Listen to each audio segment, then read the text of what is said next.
What is going on, everybody, and welcome to a brand new episode on this channel. This is a new series that we're going to be doing. It's going to be called the Trading Guide Podcast. So basically, I'm going to bring on a new guest every single week or every couple weeks whenever we get this out. And today's guest is going to be TheLazyTrader. Some of you guys might know him over on Twitch and on Twitter. Doesn't quite upload to YouTube much yet, but he has been on top of things recently. So I thought, given the fact that he's one of my best friends and one of the best traders around, he's going to be a perfect guest for the first episode. So go ahead and say hi to the guys. Hey, man. Hey, ELYYT, thanks for having me on, man. This is awesome. I'm glad that you're starting this series. It's going to be awesome to have people, tune in maybe weekly, listen to what's going on in the market, the forecast of the market, and get some information from some great traders in the community. Yeah, and there's just like a lot of really good smaller Twitter traders. Now, I definitely do slander the name Twitter trader quite a bit on my own Twitter, on YouTube. I've done it in the past. I don't look at Twitter traders as very statured people in the community in terms of trading, but there definitely are quite a few smaller guys that know what they're talking about. And it's just like it's the guys that are like scamming their viewers or copying other people's content just for followers and likes. They really give the entire Twitter trader a bad name. But this series is more about bringing on some of the smaller creators. Not so much bringing on huge names like Matt HD Gamer, like Nepenthez. We probably won't be bringing them on. Not that I wouldn't want to have them on a podcast. It's just that I want to talk to people more into the market scene 100% of the way, rather than kind of dabble into it every now and then so you guys can get the best information. But in today's episode, we're going to be talking about FUTMAS and how the SBCs have and haven't affected prices, maybe not as much as we had expected. We're going to be talking about Team of the Week SBC possibilities coming up soon, and then also preparing for the Team of the Year market. So it's a lot of important content that you might not see on my channel in the Trading to Glory series as much, because we have started that road to glory. So I thought that this is the perfect time to bring in the trading podcast, so that even if I don't upload too many Trading to Glory episodes during the month, you guys can still get the information that you need. So if you want to start us off with the FUTMAS market and how SBCs haven't really affected the market too much, you can go right ahead, my man. Oh, yeah, for sure. So, I was really happy going to FUTMAS. The SBCs dropped on the first day. There were no leaks in the market. It was great.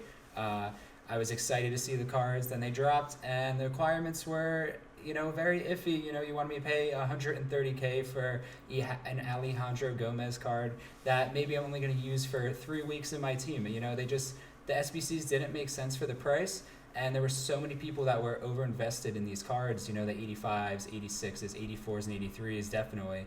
And they were just mass listing these cards. So like in the first couple of days, we saw these cards, they just were sitting stagnant at their price. Everybody's invested. People thought they were going to make coins. All these Patreons were telling their people to buy these cards, and people were getting scared and listing, getting their coins back. Because, when you're dropping SBCs that aren't being completed as much as maybe previous ones from last year, like the Mounier, when everybody completed that card because it was so cheap, it just, it stagnates the market on these cards that people are investing in. So, and a perfect example for that is a card that would have been very usable, the Sirachi card, the left back. He's from Uruguay.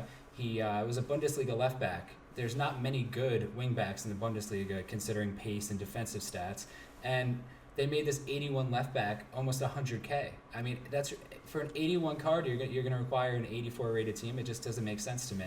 Yeah, it's quite ridiculous. And we can look back to FIFA 17 and say, all right, maybe the upgrades in FIFA 17 weren't quite as insane, especially for the lower rated guys. We see now informs they'll go from 76 rated all the way to 81 rated on their first inform and stuff like that, or on these FUTMAS cards, for example. While back in FIFA 17, you have that like Chadley card, and I think it was 77 rated, and its FUTMAS card was only 78. This year it would have been 81, with how they changed the informs and the FUTMAS upgrades.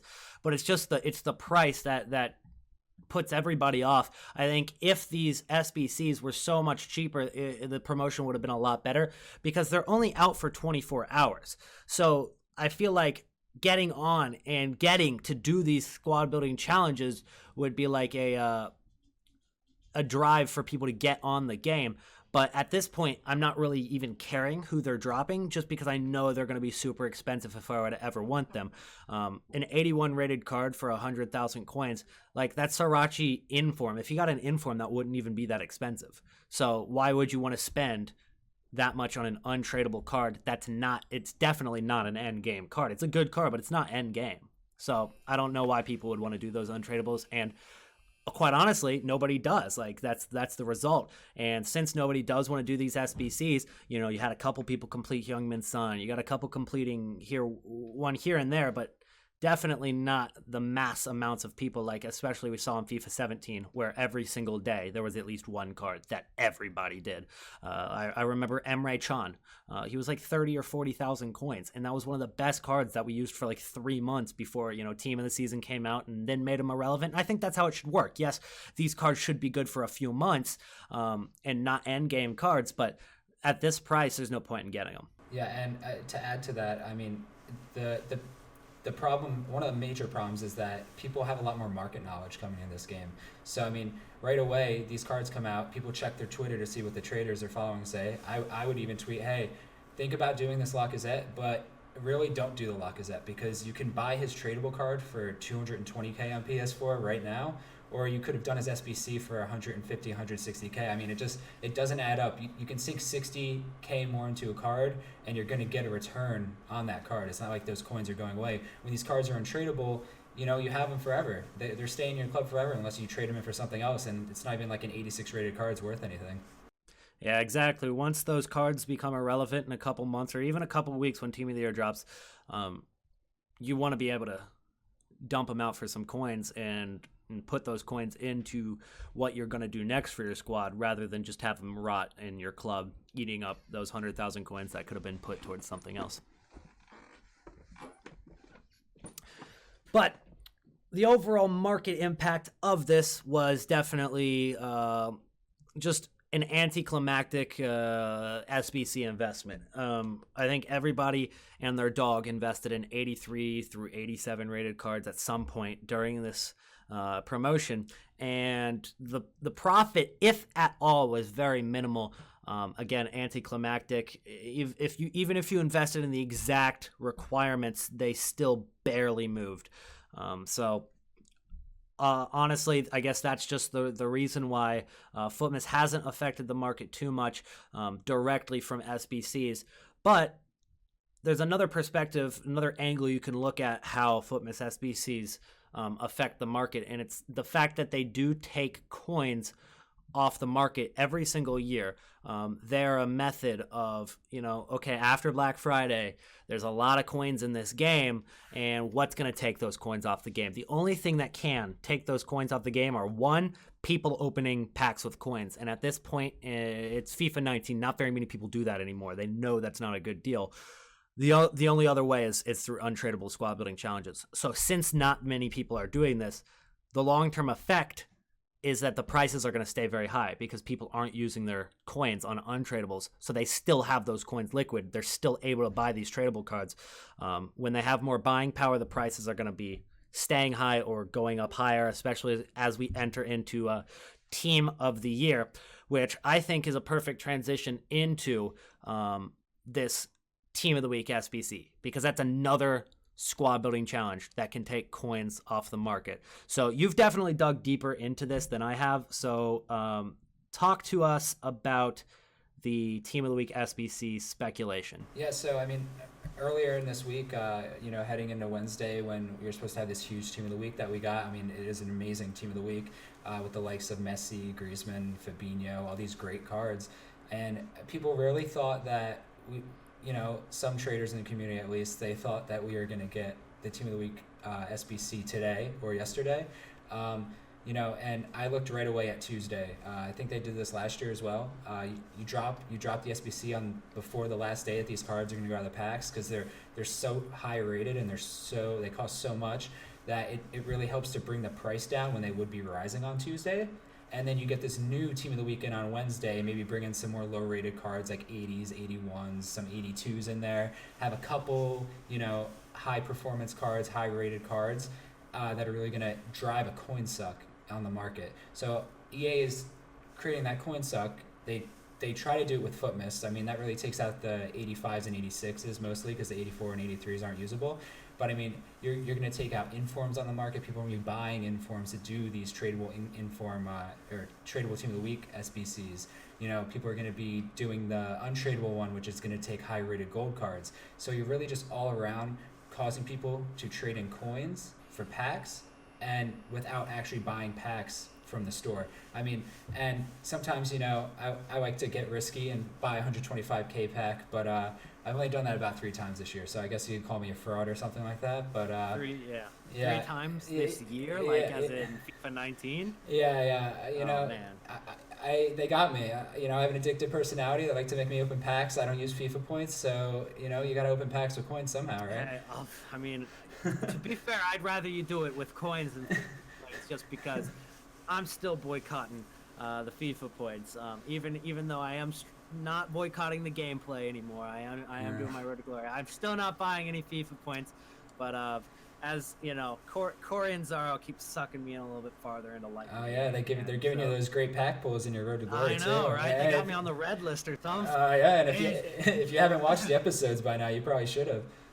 Yeah, guys, my pack luck on the Road to Gloria has been better pack luck than I've probably ever had before, and you guys might watch it and be like, that is slightly above average pack luck, and yeah, that it's still true. That's the best pack luck I've ever had before. So yeah, but team of the week SBCs are coming. We don't know for sure if they're going to come during this promotion or during team of the year, but I think we can guarantee by team of the year there'll be some sort of team of the week SBC, because we've already seen them in FIFA 19, so we know that they're there. We know that they do them. It's the question of when are they going to drop them. Team of the week 14 is definitely a possibility. As he said, Tuesday. They've done it on Tuesdays before. I think last year in FIFA 18 they did it on Tuesday for the team of the week 14, and then they did it for team of the week 15 as well. In FIFA 17 they only did it for team of the week 15. They didn't do a team of the week 14 one, and then they also did a team of the week 17 one, which was team of the year, during team of the year. So there's just like 3 different team of the weeks out of the next 5 or 6 that have strong possibilities for this team of the week SBC. And if there are cards like Messi, Griezmann, and Fabinho in these team of the weeks, and then as we get into the next team of the week, we might have a Marco Reus, because he did score the winning goal against Gladbach today. Hell yeah. So he might get an inform, which you know, I think that would be his 3rd inform after he's gotten 2 player of the months as well. That will be a very high rated card and sought after card. So people will definitely want that. Just any big rated, they might stack it on the bench with 81s just to, you know, make sure you're not making any profit, but also suck you in with a couple big guys. They always do that. They never really drop any of those SBCs without having at least one really elite inform in there. And even if they have to stretch it, they'll throw in a Sergio Ramos inform just because, you know, he only conceded 1 goal on the weekend. They'll do whatever they can to get you to do these SBCs, because it's just a perfect time for them to do that. I know EA don't really have as good of an idea on how to control their market as maybe me and LazyTrader and all the rest of these traders actually do. Like, we definitely understand their market better than they understand their own market. That's a fact. But they still know what they're doing most of the time. And when they see these cards like Prime, Hullet, and all these icons and elite cards just continually rising in price, and really seeing how their FUTMAS SBCs didn't suck that many coins out of the game, they're going to want to do some of these Team of the Week SBCs, because that's their last hope before Team of the Year to get coins off the market, or these Team of the Year cards are going to be unattainable to anybody but people that spend thousands of dollars on FIFA points or really good traders. So that's something that's in their interest, and it's something that's also in our interest. So I think it could definitely work out well.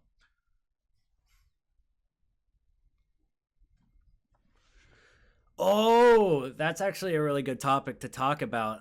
I think that was a really good idea, because now more people are honestly doing these, because nobody wanted to do them when icons were 700,000 coins. But now that the entire SBC is costing like 700,000 coins, And you're getting a lot more packs in return, because in previous SBCs, it was just like you had humble beginnings, rising talent, world class, and then icon. And that was it. Those were the 4 windows. And they weren't really challenges at all.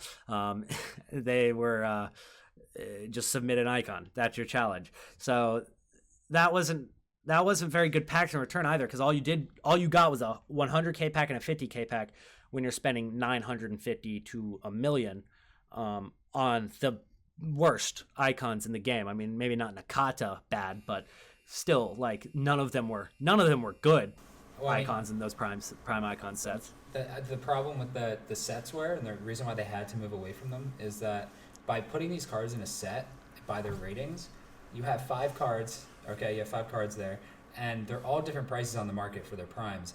But since they are different prices, and there's going to be at least one card in the SBC that is way more expensive than the other ones, they have to peg the price of the SBC to about 20% less of the highest value of the tradable card that's in there, the prime card. So like when you get into these rateds, like if they had to do, like, say, I don't know, if they put Ballack and Keen in one, and you had to peg it to Ballack was going for what, like 1.6 on the market, 1.8 on the market, something like that. Mm-hmm. You would have had that SBC would have been so much, and baby icons would have just kept flying on the market. So the ability for them to create these single SBCs and give people more reason to do these SBCs for the packs, they're cheaper to do. I think it really did create. I think the icons may have created more of a coin suck than they expected compared to the FUTMAS, like the actual FUTMAS cards, over the case of the FUTMAS promotion. Yeah, I definitely understand where you're coming from there. And also, I'd like to add that putting them back into single prime icon SBCs where you can just complete it for the icon rather than the whole set was good, because if you did have that, like Ballack and Roy Keane, and then 3 other ones in there, it's like that Ballack card is so much better than that Roy Keane card. So when they do price it for 20% less or whatever than the best prime icon in there, it makes it so, yeah, maybe it's worth doing for that Ballack, but all the 4 other ones are just irrelevant at that point. Nobody's going to complete the SBC for the other 4 because it's not worth it for those 4. It's only worth it, kinda, for the best one in there. So it's basically only releasing technically 1 real prime icon SBC every set, while the other 4 are just completely screwed over, and you're never going to be able to get those untradables, even if you wanted them, because why would you complete an untradable prime icon Nakata SBC when it's in the same set as a prime Ballack or something like that? You would never do something like that. You would always choose the Ballack and the choices there. There's just no point in having icons that go for different prices in the exact same set. It didn't make much sense. It was a good try. I mean, I like kind of the idea behind what EA are doing there, but it either needed to be fixed or done away with. So I'm glad that EA did just completely scratch it and maybe give it another go next year with something different. Yep. Yeah. Dude, left wings, man. Left wingers everywhere. I mean, how many left wingers from the Premier League do we need? I mean, I don't know. When Corey responded to your tweet about your plaque, shout out ELYYT on the 100K subscribers too, by the way. He was like, did they send you elephant feces in the box? And I responded to him as a nice little joke. No, they sent him another Premier League left mid. I mean, like, what was going on there? I mean, like, there's been so many left mids in the Premier League. They had so many opportunities to take that card, take whoever it was, Heung-min Son, whoever, and make him a striker or make him a right mid or something like that, because it's not like Son doesn't play striker a lot. They could have made him a striker. They decided consciously to make him a left wing card again, just like they've done with every single Premier League special card this game, apparently, and make it a left wing card. At this point, we're going to be playing with a left winger, and then a left forward, and then we're going to play a left forward out of position at right forward. We're going to play a left forward out of position at striker, a left winger out of position at right winger. Then we're going to play a left mid out of position at the 2 center mid positions and the right mid position. And then maybe at left back and right back, we can throw in a left winger there as well. At this point, that's going to be one of the best squads in the freaking game. I mean, tell me, tell me why Jordan Lukaku wasn't position changed back to left back for his FUTMAS SBC. I don't know. They just didn't. Yeah. They just wanted another left mid. I don't know what their fetish is with it. I don't but know what to say. And I was really confused all the way going back to the Sterling Player of the Month SBC. He played one game at left mid, and they gave him a left mid card. I was like, it dropped, and I thought it was another, Jadon Sancho mix-up where they put him at the wrong position, and then they didn't say anything after, usual 4-hour response time. So I was like, okay, Didn't they actually put Jadon Sancho at left mid at first? Was that? Yeah. And so it was the same guy. It was the one SBC guy who just loves left mid. He was like, "Where did he play this month? Oh, yeah. He played right mid every game." Yeah, hold on. I'm doing my That's Clark. close enough to left mid. I'm doing my Clark right now. Yeah, I got my hat back there. Yeah, exactly. I got my hat on like I'm Clark right now. I mean, now my thing's disconnected. Oh no. I don't know what they're doing. But it's okay because when they're not creating this huge coin suck, they're really delaying a market crash, an incoming market crash. So, they're really hurting themselves, and I think it's weird to see these UEL live, like the Europa League live cards and more Road to the Final cards come out because, I mean, obviously they want to sell promo packs and that's how they make money, but they're also putting more coins onto the market again during coin suck. So that really makes me think that the Team of the Week SBC is 100% going to come in the coming week because they're throwing more coins back onto the market, knowing that they're going to be able to suck them right back off. All right, so I had two comments. One of them for Team of the Week SBCs, what would be the best investments for the casual player to pick up? Normally the requirements are like 83 rated and 2 informs, correct? So just picking up straight up 83s from decent nations is the go-to, or should we wait on that? I still think 83s and 84s have been overinvested in. Like you said before, everybody and their dog is unassigned right now. I got my Chihuahua account. It's called FUTDog. You can find it on Twitter. She's unassigned on 83 and 84s right now. So, yes, the profit will come there, and it is a safe investment for people who have, limited amounts of coins, I guess you could say. So if I have 51,915 coins, hypothetically, on my Road to Glory account right now. Yeah. I think 83s is a safe bet, even though they are a little bit inflated. But honestly, they're not that much. They're not that high. They haven't gone up at all because of these FUTMAS SBCs. They're still you can get some of the cheapest ones for 1.1, 1.2 thousand coins. And the good ones you can get for maybe 1.8 to 2K. The extra 600 coins for a center mid card go a long way as well. And you see that with 83s, you see that with 84s, you see that with 85s even. I buy Fakir all the time, and I lazy list Fakir all the time. I make $5K a card just lazy listing him at 13,750, and I'm buying them at I bought a bunch of them at 9K a while ago. But really when you're investing in these SBCs, you want to make a safe and conscious investment. You want to go your center backs, you want to go your center mids. They could always mess up the formation, go narrow. You maybe invest in a bunch of 83 left mids, Carrasco as an example, and you don't need them. And I mean, yes, the Team of the Week SBCs are usually 60 chemistry, but he won't rise as much or as fast as these other cards that are being put into solutions on FUTBIN. You find most of the time these cards that are really making people so many coins are the ones that are in the cheapest solutions on FUTBIN. Yeah, I mean, I tell my viewers all the time, I tell people on Twitter, FUTBIN, yeah, it's a good place to get an idea on how to do an SBC, but whenever you're taking a look at the cheapest solution on there, it's never going to be the cheapest solution. And that's why I always try to come out with the cheapest solution on YouTube for squads that are really popular and sought after. Not only because, yes, they will get more views, but because if more people are doing them, that means that the cheapest solution on FUTBIN is always going to be cycling through different cards. And it's never, ever, ever going to actually be the cheapest solution. So if I can go out and find the cheapest solution, I don't have the Matt HD Gamer, Nepenthes following to make these gold cards rise, So I think it's a perfect outlet for people to actually find these solutions and actually get the cheapest way to complete them. And that's why I put them out there. But you got a good point. If you want to look at FUTBIN, see what's the cheapest solution and buy those cards, because they won't. It's not a price fix. It's completely different. That word gets thrown out a lot. That these FUTBIN SBCs get price fixed. That's not really what happens, guys. Yes, there might be some people investing in these cards, which will cause it to go up a little bit.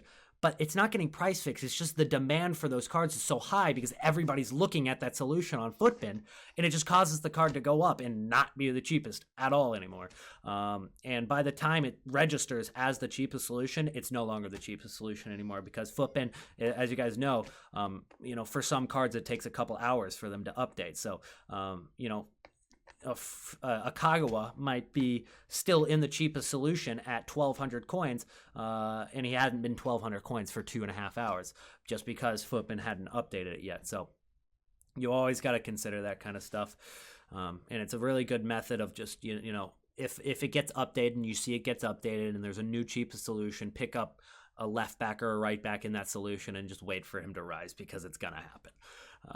But anyways, we're getting towards the end of the episode, but we got one more big thing to talk about. Probably the most important thing is Team of the Year and its inevitable pre-market crash. And I did ask you, one of my thing just fell down in my background. Anyways, one of the New England Revolution flag just fell off the wall. Forget New England Revolution. Up to the DC. Yeah, we don't need it. What are we saying? The only reason I had it was because it was $5. Sorry, New England fans. Sorry, Boston guys.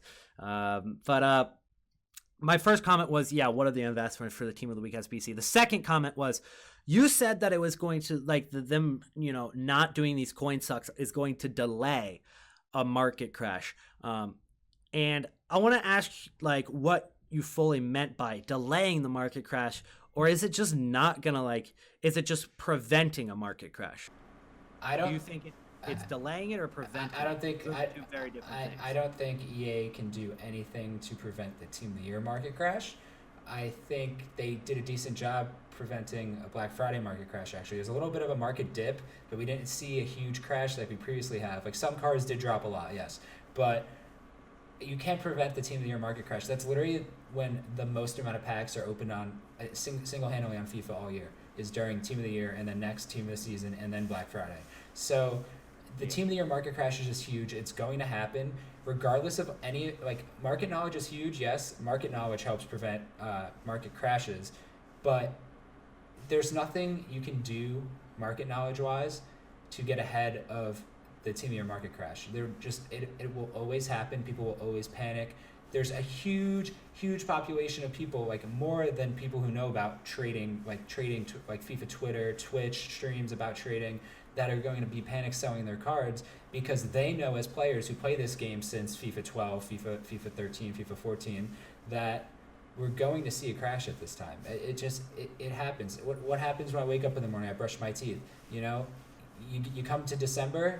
You're coming to January 11th, where we could probably see Team of the Year this year, and you're gonna need a market crash. I mean, there's no other way around it, and I think they have been trying to, put band-aids on their market as we've been going through this year.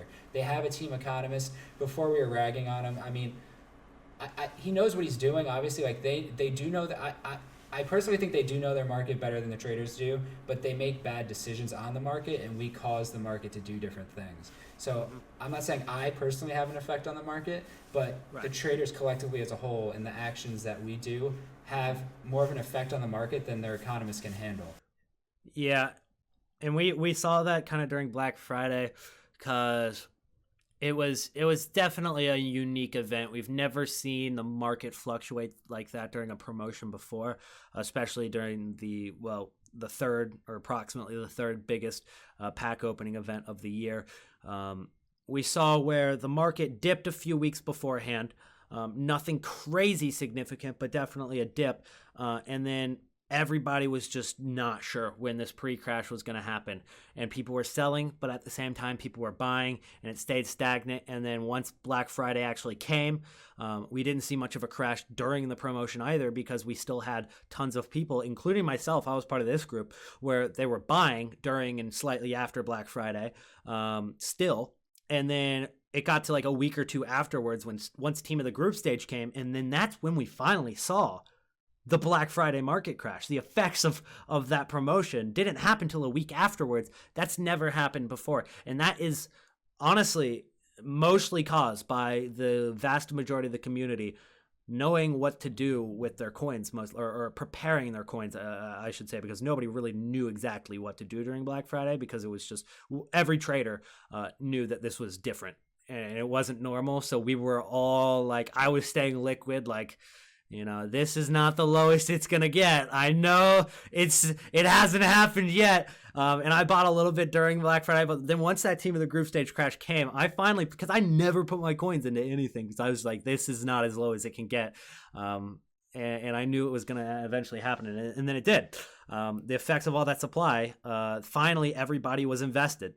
After Black Friday was over, finally everybody spent their coins, and the only thing that can happen once everybody spends their coins is prices go down. That's the only thing that can happen. And for the person watching this or listening to this that doesn't have much economic market knowledge and all that, I would personally go on to FUTBIN and look at the market index 100, and I would look at the fluctuations of that over the big previous dates. So check like Team of the Group stage, so you could just know. If an event happens in FIFA, I'm going to go look at the market index. I'm going to see how many points the market's on. We were sitting above 100 on PS4 for a long time. Now we're sitting around 90-ish, 95-ish. And there was a point, what you just described about a week and a half after Black Friday going into Team of the Group stage, where we did get to 90. Now we're sitting around 95, I believe, if I open it up right now. Yeah, around 95.75. And I mean, I don't know about you, but going into this Team of the Year potential pre-crash, I think when this market starts to get around like 82 to 80 points, that might be where I'm going to start buying cards on PS4. And this index number is a little bit different on Xbox. It's not too different, though. I'm looking at both of them right now. The peak for the index on PlayStation was 157 in mid-October. On the exact same day, the peak was on Xbox at 151. So it was a little bit higher on PlayStation, which seems consistent throughout. On PlayStation's about 5 above every single day. But the exact same fluctuation, exact same graph we're seeing. And then right now, to put it in perspective, guys, the market went from about 150 in mid-October, and now we're in mid-December, and it is at 90. All right, it's at 90 to 95. So you guys can already see how much of a difference the market is in just 2 months. That's about a good 33 to 35% of a drop on overall cards in the market. And I'd say that's pretty accurate, because while we have seen a couple cards rise, especially the meta weekend league cards, as they continue to go up in price, that kind of counteracts this drop. Overall, like if you compare the prices of any gold cards that are below the rating of 87 and aren't, SBC cards, players like Davinson Sanchez, players like Martial, Gabriel Jesus, they have dropped way more than 35%. They have dropped probably 200, 300, 400%. And that's why the market, index is continually going down, and it's only going to keep going down throughout the year. And Lazy was saying that it's going to drop about 15 to 20% during Team of the Year, or the Team of the Year crash. It's going to go from 95, he says, once it gets down to like 80 to 82, he's going to buy. I'd say if it drops only 15 points, that'd be generous, because this is the biggest crash of the year. And if you consider that it's already dropped 60 points almost from 150, what makes you think it won't drop another 30 during Team of the Year? Is it already too low to drop that much? If it drops from 150 to 90, I guess that is the exact same percentage of dropping from 90 to 60, and doing that in a couple of days would be kind of far-fetched. But do you think that it could get down to well below 80? I mean, do you think that's kind of a stretch? I would put the low range at 80, 82, depending on what type of promos they can do, because they have so much going on with this Champions League stuff. And I mean, no single promo that they add to that will do anything to stop this crash. But I think the highest range, as in meaning the lowest that it will go down, is probably, in my mind, 70. I think we see maybe more of an effect on Xbox due to this, and I think that's where the disparity between the Xbox market index and the PS4 market index grows, because right now you said it's only about 5.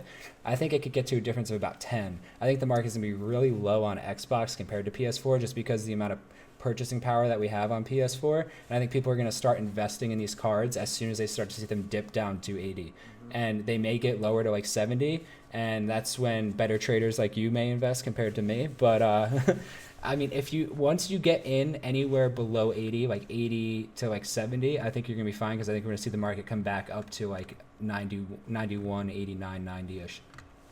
Yeah, I agree with that. That the fact that it's going to recover, it's tough for me to gauge how low it's going to get, and that's why I asked you. It's always a little bit of a guess. Like, obviously, we know what we're talking about. We know based off previous years, but it's always a little bit of a guess, because we don't know what EA are going to do. We don't know how high the pack luck's going to be. We don't know, the supply exactly. If they can change pack luck, throughout the year, they definitely can, and they've done it in the past. Now that they have the percentages, maybe a little bit less, but it's still evident. We don't know how many people are going to be packing Team of the Years and stuff. That could affect how many people open packs. But after Team of the Year, it seems like every year it takes a few weeks, maybe 2 to 3 weeks, before it really starts recovering, because you've got all the investors picking up cards a week before and during.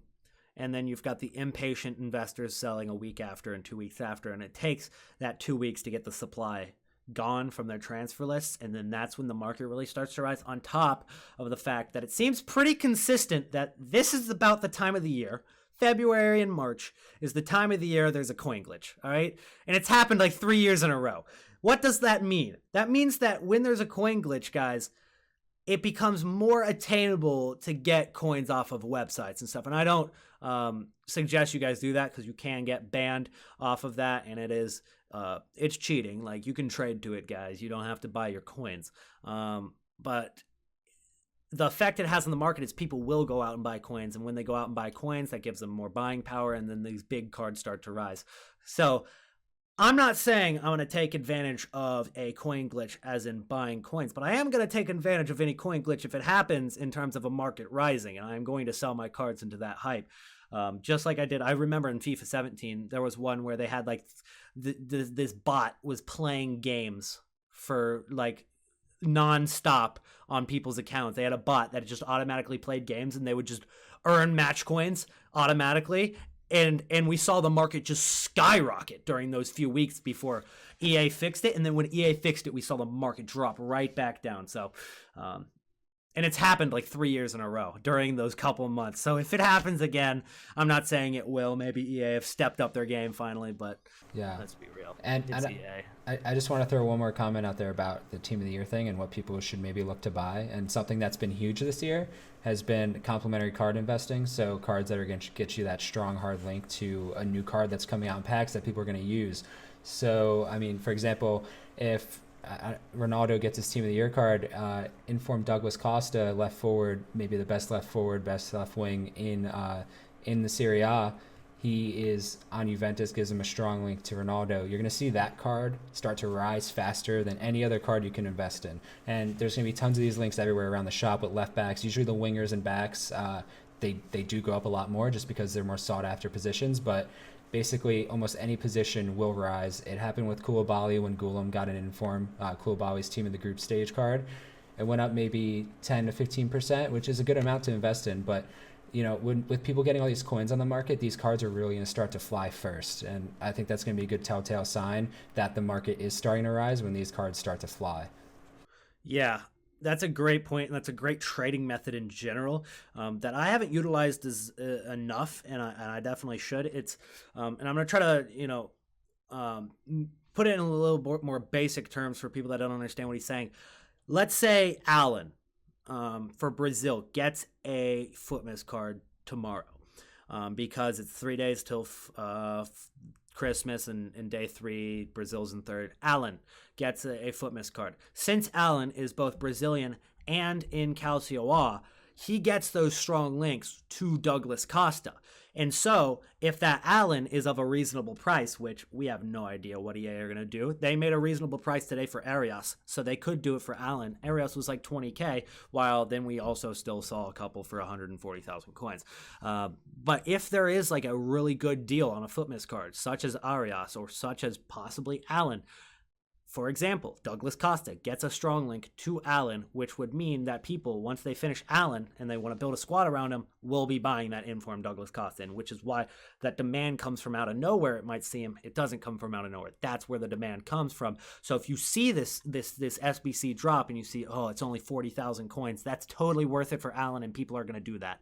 Then pick up cards that link to Allen, pick up strikers from Calcio, pick up Brazilian, stuff like that, because that demand for at least a day will make you a solid amount of profit. And to be clear, the informs and the cards that are out of packs are really where you make your coins, because the supply isn't, you're not getting more supply on those cards. Whatever's on the market is on the market, and that'll dictate the price, Unless they drop a Team of the Week SBC tomorrow. Exactly. Then you're in a little bit of trouble. But that's a rare occasion. So you guys get what he's saying. But that is basically covering everything. And I think this was a very good first episode. Everybody that is watching this episode, I want you guys to comment down below what your guys' favorite topic was in this episode. Was it FUTMAS? Was it Team of the Week SBCs? Was it Team of the Year? Or was it the Icons? Let me know your favorite topic of this episode, and check out TheLazyTrader. His links are in the description. You can follow his Twitter, and I'll link his Twitch as well. Do you want me to link your YouTube? No, you don't have to do that. Okay. Twitter and Twitch. Guys, if you enjoyed this episode, all I ask in return, hit that like button and go follow him. All right. He's an awesome guy. He's one of my best friends, and he deserves the recognition because he knows what he's talking about. And you guys can also suggest different traders that you want me to bring on, preferably traders that are smaller so I can bring them on, give them a little bit of exposure. I know I don't get that many views on my channel, but I would like to help out some of the smaller content creators that deserve recognition to kind of let them shine above the Twitter traders that really bring down the community a little bit and make it a little bit more toxic. And Lazy knows who the different guys I'm talking about, but I'm not going to name names on a YouTube video. But you guys get what I'm saying. I want to bring those. It's diss track season, baby. It's diss track season. Oh, my diss track. Yeah, don't make me make one on you. Anyways, guys, that's going to be it for the first episode of the Trading Guide podcast. Thank you so much for watching. Drop a like and subscribe. Follow LazyTrader in the links in the description. I'll see you in the next one. Peace out.